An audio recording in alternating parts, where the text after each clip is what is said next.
Kahit wala pang batas na partikular na kontra sa fake news, pwede pa rin mapanagot ang sino mang nagpapakalat niyan. Alamin natin kung ano-anong batas ang pwedeng pagbasehan at kung saan pwedeng dumulog ang biktima.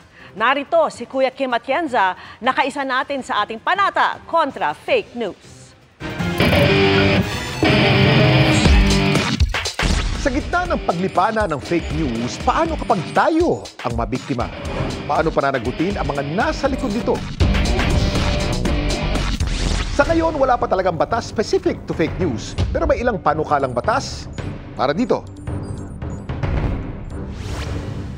Gayunpaman, pwede pa rin kasuhan ang nagpapakalat ng fake news sa ilalim ng Cybercrime Prevention Act, partikular ang cyber libel.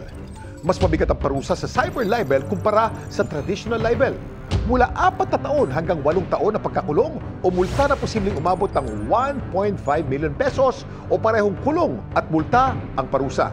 Pag electronic-related at ginamit ng iba ang iyong pangalan o identity para makapanloko, computer-related identity theft ang pwedeng ikaso.